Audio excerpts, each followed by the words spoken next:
Read करते हैं, पढ़ते हैं।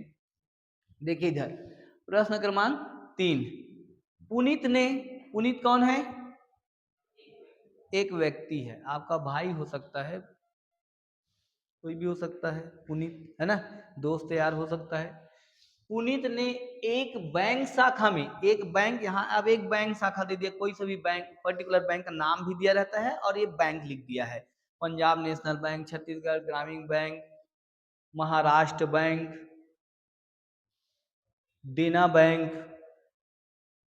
और कितने बैंक का नाम जानते हो, बैंक ऑफ बड़ौदा, भारतीय स्टेट बैंक, एक आध बैंक के नाम बताइए जो मैं बोल चुका हूँ। नहीं, HDFC बैंक है कि नहीं, ये सब बैंक का नाम है।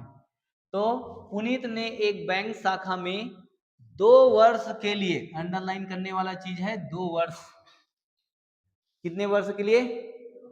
2 वर्ष के लिए। कितना रुपए? 300 रुपए प्रति माह।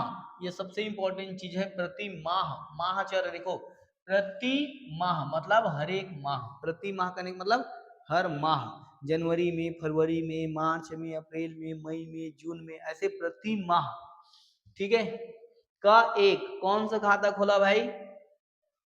कौन सा खाता खोला? आवर्ती जमा खाता खोला। क्लियर है?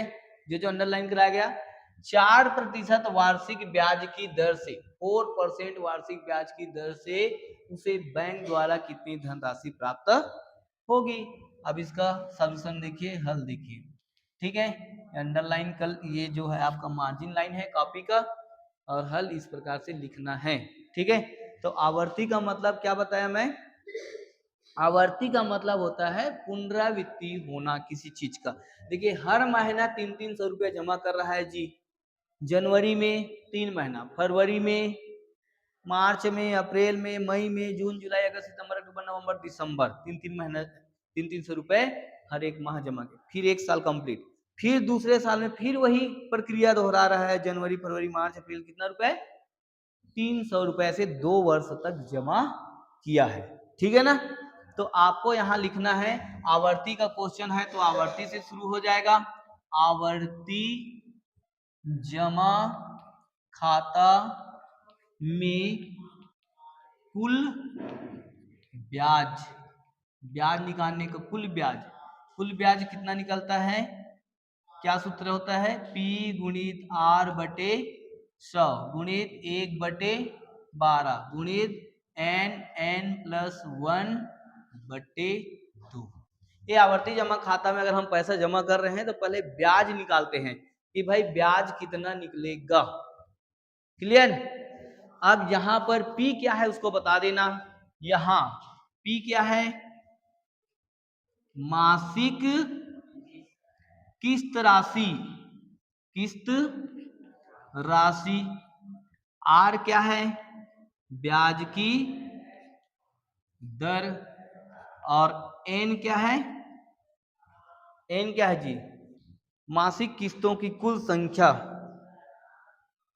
मासिक किस्तों की कुल संख्या।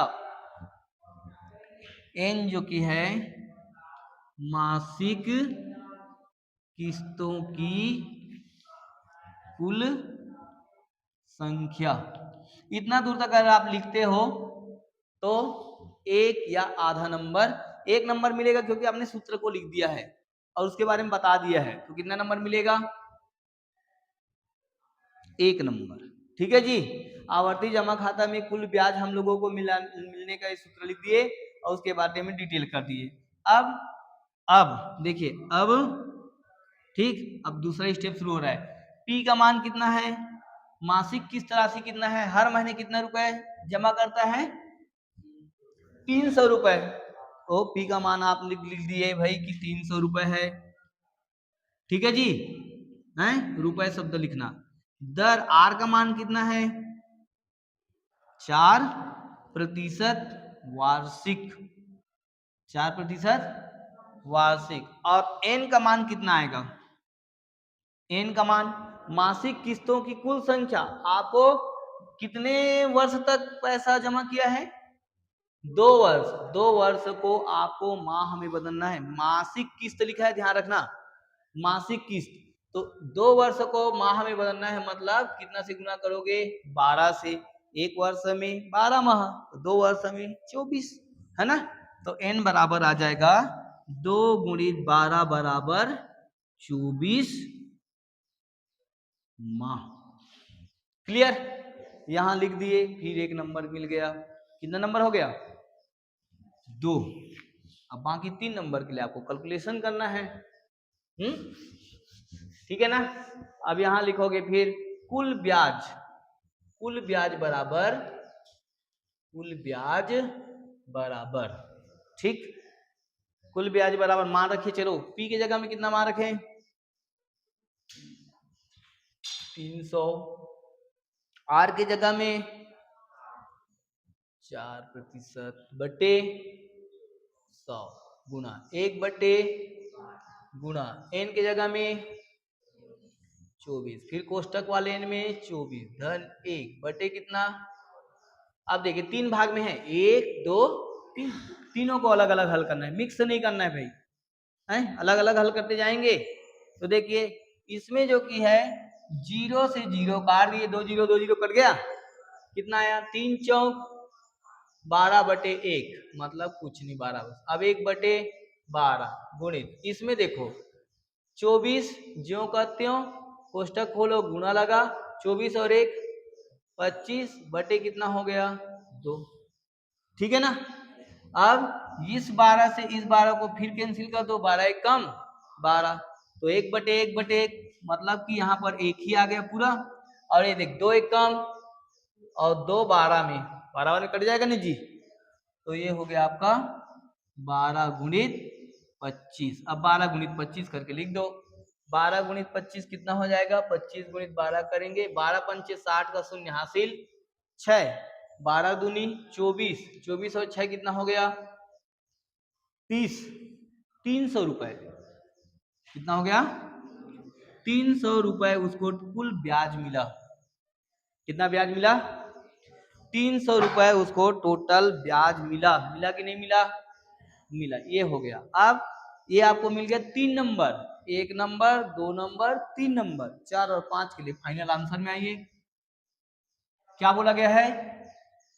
उसे बैंक कितनी धनराशि प्राप्त होगी? बैंक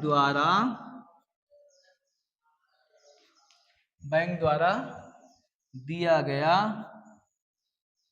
कुल राशि। तो कुल राशि में वो जो जमा किया है पैसा वो भी मिलेगा और प्लस क्या मिलेगा? ब्याज मिलेगा। जमा राशि प्लस ब्याज। ठीक है जी। तो जमा राशि में कितना राशि जमा किया? 300 रुपए जमा किया। कितने माह तक जमा किया है? 24 माह तक। तो ये पैसा उसको मिलेगा कि नहीं मिलेगा? अरे भाई 300 रुपया 24 माह तक जमा किया, मिलेगा कि नहीं मिलेगा? तो ये पैसा हो गया। प्लस ब्याज कितना मिला उसको? 300। अब गुना कर दो, तो 3 चौक 12 का 2 हासिल 1 और 3 दूनी 6 और 1 7, 7200 जमा किया था और 300 ब्याज, तो 7000, 3 तो 5 हो गए ना, नहीं 7500 रुपए टोटल मिलेगा आंसर। ठीक है।